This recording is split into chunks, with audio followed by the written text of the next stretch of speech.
apa sih yang menjadi tuntutan dari Mbak Rika sendiri? Sebetulnya ini sudah prosesnya lama ya.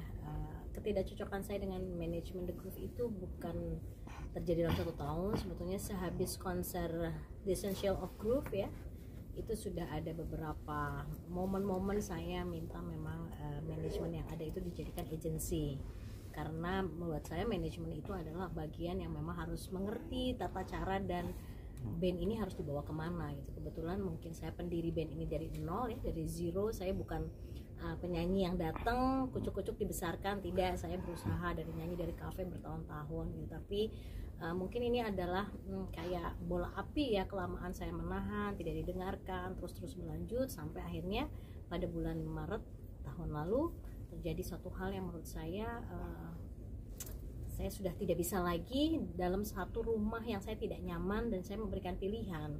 Nah ini kan kemarin ada satu video balasan ya dari teman-teman, mereka bilang saya pergi.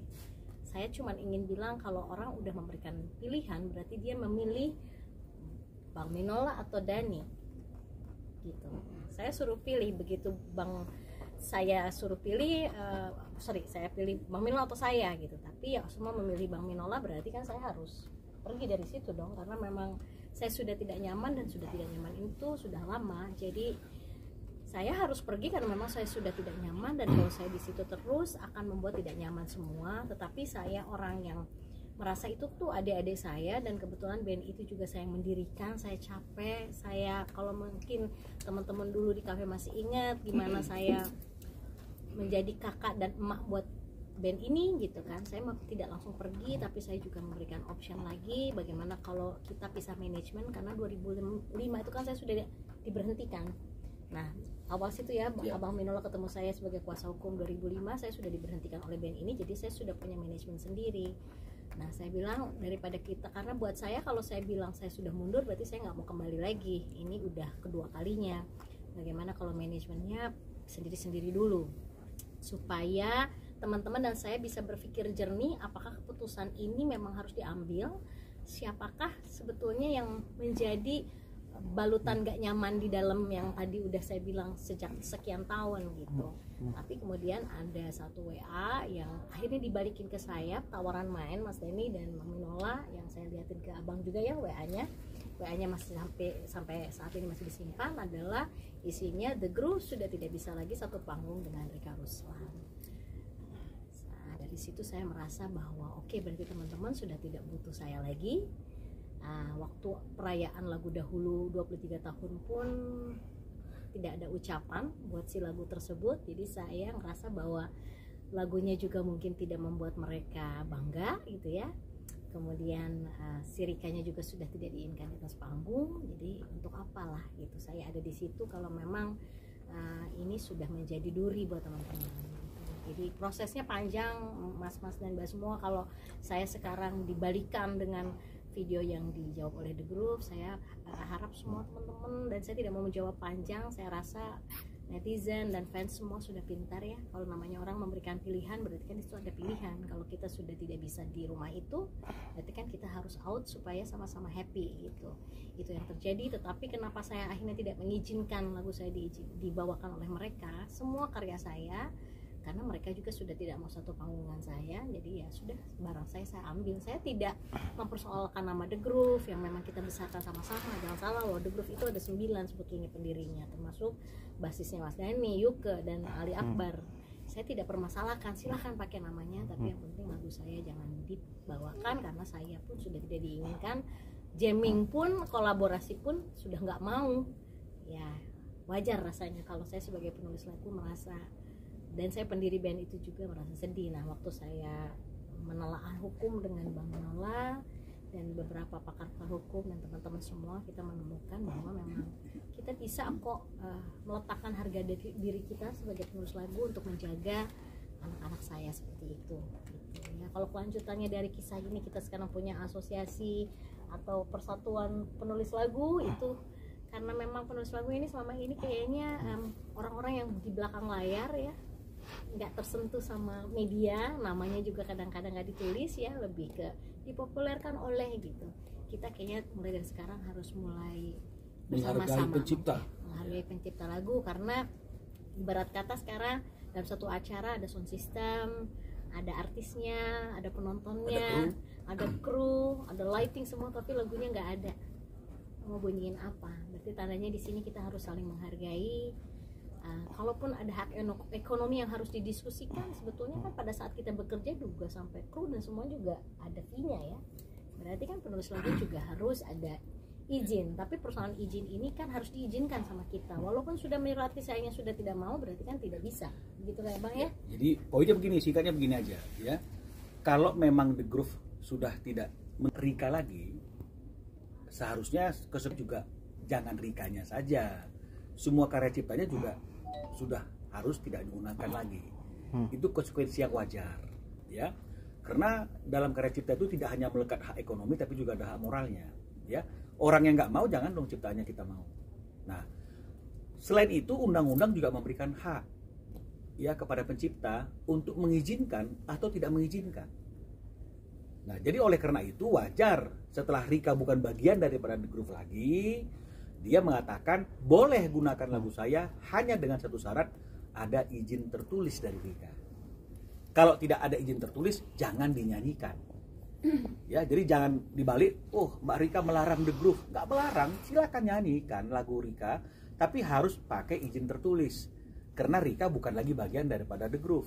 Beda kalau dia dulu masih bagian daripada The Groove, setiap The Groove manggung, Rikanya juga ada di situ, ya udah pasti Rika akan nyanyikan lagu yang dia ciptakan. Jadi jangan salah mengerti tentang hal ini. Ya, jadi kalau orang yang sudah tidak mau, ya karya ciptanya juga jangan dinyanyikan lagi. Ini konsekuensi logis seperti yang dikatakan oleh Mas Dhani ya. Kalau Once sudah nggak di Dewa lagi, ya jangan nyanyikan lagu Dewa lagi. Bener ya.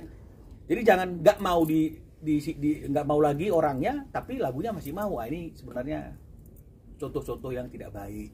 Mbak Rika, pada saat Mbak Rika sudah memberikan nama The Groove itu sendiri, kapan dan reaksi mereka tuh seperti apa? Sudah ada seperti itu? Kita sudah ada 4 kali ketemu mediasi, karena saya bukan orang yang lupa ya bahwa itu adalah adik-adik saya, saudara saya. Saya juga ingin mengecek sebagaimana sih timbangan beratnya antara manajemen dengan anggota yang memang keluarga gitu. Ngecek terus gitu sampai ya aku tiap ketemu kan luka juga ya, wah ternyata begini gitu. Nah, ujung-ujung itu sudah ada sebetulnya tulisan, karena saya selalu langkah itu saya selalu konsultasi dengan Bang Minola, dan Bang Minola menyarankan saya dengan manajemen selalu melakukan surat. Jadi surat itu sudah awalnya saya betul-betul masih oke, izin dulu sama Rika, tapi ternyata nggak ada izin. Nah, Mas Angga harus ngejer-ngejer ini dipakai nggak lagunya gitu ya, sampai akhirnya kita letih. Ya udah, sekarang begitu saatnya mereka bilang bahwa tidak mau satu panggung lagi sama saya, tertanda di hari itu juga saya tidak mengizinkan lagi The Groove memakai lagu saya lagi, karena ya itu tadi, kalau nggak mau sama orangnya berarti lagunya nggak usah dibawain gitu. Tapi proses saya memutuskan itu tuh, kalau Mas Dhani kan bilang 10 tahun nih gue sabar, kalau aku juga udah lama sebetulnya, tapi saya masih melihat bahwa ini The Groove adalah ikon Indonesia, dicintai sama semua orang, semua musisi. Saya tahu banget semuanya marah sama saya dan merasa bahwa saya tuh tega banget.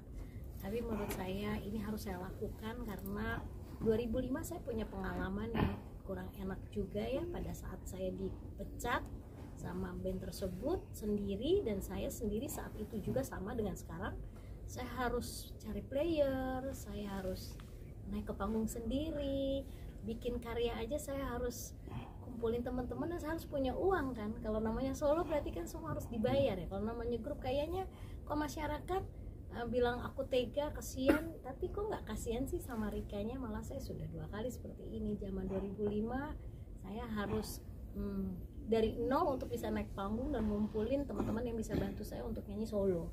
Sekarang pun sama, saya harus bikin karya baru, kemudian memainkan lagu itu saya harus bikin band lagi gitu. Berarti kan sebetulnya di sini satu proses belajar ya. Pada saat kita ada ketidakcocokan dengan seseorang, itu memang kita harus berpikir panjang, jangan langsung memutuskan dengan cepat gitu. Nah, sekarang ini adalah proses belajar, jadi saya minta tolong untuk semua teman-teman netizen, jangan marah kepada saya hanya melakukan melindungi hak saya saja, bayi-bayi saya, lagu saya yang memang saya ciptakan sendiri, itu buah hati saya, dan semua pencipta lagu pasti punya histori dengan lagu yang dia tulis. Mungkin ada yang deep banget juga, sehingga buat saya kayak saya nggak mau lah kalau orang yang nggak menghargai saya bawain lagu aku gitu.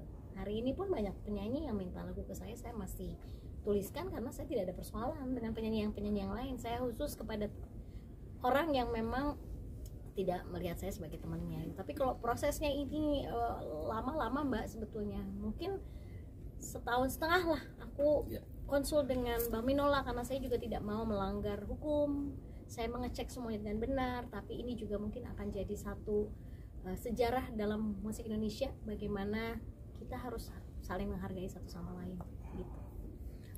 Kak, bahwa merasa harga dirinya terinjak, karena seperti itu sempat ngomong bahwa harga dirinya terinjak saat saya 2 kali lagi didepak sama The Groove seperti itu. Ya, itu kayak kesedihan yang dalam banget ya Mbak, karena mungkin jadi saya makin menyadari bahwa sebetulnya dari 2005 masalah saya dengan teman-teman belum selesai, ya nggak sih? Masih ada kuman di antara kami, sehingga mungkin ini yang membuat teman-teman tidak melihat bahwa saya punya niat baik kok, ingin kembali The Groove itu mengatur manajemen sendiri, kemudian membangun band itu sendiri, seperti itu gitu. Jadi saya merasanya bahwa sedih aja gitu, kok aku kayaknya ditinggalin. Tapi buat aku ya tidak apa-apa, ini memang proses kita kembali harus jadi orang-orang yang mandiri. Tuhan juga pasti memberikan kehidupan lah buat kita semua. Ada mungkin pendekatan dari masing-masing personel sendiri ke Teh Rika, kayak yaudah yuk kita damai aja segala macam gitu? Nggak ada sih. Ini udah bukan bicara damai nggak damai lagi. Secara personal gitu nggak ada? Nggak, ini bukan masalah damai nggak damai lagi. Ini udah saklek, artinya Rika tidak akan izinkan lagunya digunakan oleh The Groove di event apapun, di panggung apapun, kecuali ada izin tertulis. Bang, Mbak Rika, tapi pernah nggak ada dari pihak sana yang kabarnya juga sudah pernah mau membayar tapi batal gitu, akhirnya mereka menarik lagi bayaran itu gitu. Paling tidak rasa terima kasih itu pernah pengen disampaikan ke Mbak Rika gitu. Itu benar nggak Mbak Rika? Awalnya memang saya, karena saya waktu itu kan semua menyangkanya saya minta royalti, dan royalti kan sudah ada urusan dengan LMK dan LMKN ya. Saya sebagai founder dan sebagai penulis lagunya memang meminta oke lah kompensasi lah kalau lagu saya dibawakan gitu. Tetapi waktu itu mungkin ada penjelasan dari beberapa pihak bahwa kalau penulis lagu minta lagu itu, padahal bukan penulis lagu, itu yang minta founder band. Ibarat kata kayak gini lah, kita bikin perusahaan nih Mbak, kita bikin perusahaan, ownernya ada 7. Di situ kan ada saham yang ditinggalkan pada saat kita nggak di situ, benar nggak sih? Saat si orang ini keluar berarti sahamnya kan tetap berjalan, harusnya tetap ada income untuk pendiri perusahaan itu. Logikanya begitu ya. Jadi yang saya minta bukan royalti, tapi yang minta adalah sebagai founder, dan saya minta itu pun diberikan hak itu kalau lagu saya dibawakan gitu. Tapi waktu itu ada penjelasan dari beberapa orang ya, yang kita sudah tahu mungkin siapa sekarang yang kekeh banget ya, bilang bahwa nggak tahu tuh Mbak siapa. Apa katanya? Katanya apa? Apa tuh Mbak? Katanya apa? Katanya apa? Siapa bahwa Mbak? Kalau founder meminta lagu atau haknya lagunya dibawakan, dia adalah apa yang namanya malak gitu ya, apa namanya itu, apa ya? Enggak malah. Berarti di sini ada yang mempengaruhi ketika dari The Groove ingin memberikan bayaran itu, rasa terima Apresiasi kita Mbak, iya. tiba-tiba batal. Berarti yang tadi Mbak bilang ada pihak yang mempengaruhi supaya tidak membayar. Banyak, karena mereka berlindung. Salah satunya musisi juga kan Mbak? Mereka berlindung di pasal yang tadi Bang Minola bilang ya. Belum bilang mana pasal yang berapa nih? Ya. 23 lah 87, tapi saya cek juga dengan Mas Angga ke badan hukum tersebut bahwa belum ada juga buktinya. Jadi saya juga bingung juga ya sama musisi-musisi yang mungkin memberikan inputan itu. Saya nggak ngerti juga ya. Berarti ada yang mempengaruhi band The Groove untuk mungkin melakukan hal ini. Diduga. Patut diduga. Ada, patut diduga. Musisi juga kan Mbak? Patut diduga. Siapa Jadi, namanya? Siapa namanya? Boleh di-spill nggak? Ini yang sebelah bilang patut diduga, jadi patut diduga aja jawaban. Tapi kayaknya harus ngomong Mas Dani kali ya, Mas Dani mana ya? Iya, ini bener nih. Gitu. Yang penting mungkin sekarang ya, kita sebagai seniman memang kan tugas kita adalah berkesenian ya, tapi pada saat sekarang kita harus berproses, harus belajar. tambah pinter, jadi mau tidak mau kita semakin belajar bahwa memang harus ada yang ditegakkan, jadi masyarakat tidak ambigu untuk melihat mana sebetulnya pemahaman atas aturan-aturan itu. Salah satu untuk seperti kemarin mungkin Dani dan Once gitu, ada seperti itu nggak Mbak? Ada niatan akan seperti itu nggak Mbak? Kalau menurut saya sih kayaknya mereka juga sekarang sudah punya karya baru ya, sudah punya penyanyi baru juga, udah nggak butuh karyanya Rika lagi. Saya rasa mungkin ini yang terbaik saat ini, supaya kan dalam waktu 1,5 tahun juga saya sudah memberikan waktu beberapa kali saya ke Bandung, kalau nggak salah 2 kali ya, untuk nemuin teman-teman ya. Kalau saya nggak sayang sama debu nggak mungkin lah saya dari Jakarta ke Bandung buka hotel. Mas Angga juga meninggalkan pekerja kantornya untuk menemuin teman-teman ya. Ini apa yang udah terjadi, tapi mungkin mereka sekarang sudah ada 2 hits baru, berarti kan sudah melangkah lebih pasti. Jadi biarkan, saya cuma minta kita doakan yang terbaik, doakan terbaik untuk dengan sama-sama karya-karya barunya ya. Ya, karya barunya ternyata bagus banget, terus berjalan. Teman-teman juga yang sudah menonton itu mudah-mudahan doakan saya juga. Jangan merasa bahwa saya jahat, saya juga sendirian dan sekarang. Jangan juga ada yang memancing dari yang keruh. Ya. Jangan juga ada yang pansos. Betul. Atas peristiwa ini. Iya betul gitu. Sudah waktunya mungkin memang sekarang penulis lagu bergerak dan meminta hak ekonominya dan hak moralnya. Tapi saya yakin sekali semua penulis lagu itu baik hatinya, karena memang lagu itu kan berdasarkan cinta dan hati. Tidak mungkin kita melakukan ini kalau tidak ada sesuatu banget yang membuat hati yang tadi itu sedih ya. Dan perlu diketahui 1,5 tahun lebih ini saya tuh gak enak banget perasaan saya. Tapi ini harus kita jalanin, dan mohon doa semuanya biar kita bisa berjalan dan sehat selalu. Amin. Satu tadi boleh dari Kak dibilang kalau nyanyi boleh izin tertulis. Ada poinnya nggak sih kayak di tertulis itu kayak boleh tapi bla bla bla bla bla gitu. Sekarang udah enggak Mbak. Oh, walaupun ada tadi dibilang izin tertulis keluar itu dari mereka. Sekarang saya tidak. Intinya kan minta izin kan belum tentu diizinkan.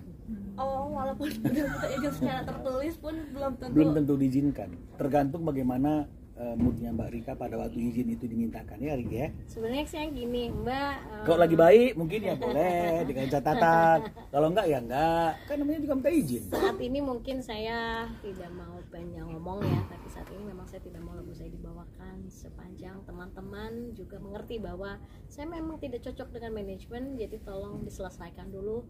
Saya kan punya butir-butir pada saat saya melepaskan band itu. 1, saya minta manajemennya diganti. 2, saya minta pianis saya yang juga pendiri The Groove balik lagi supaya The Groove tambah keren. 3, kita manajemen mengelola sendiri sehingga kita tahu persis aliran apapun itu jatuhnya benar. Jadi kalau saya izinkan berarti semua ini harus terpenuhi dulu.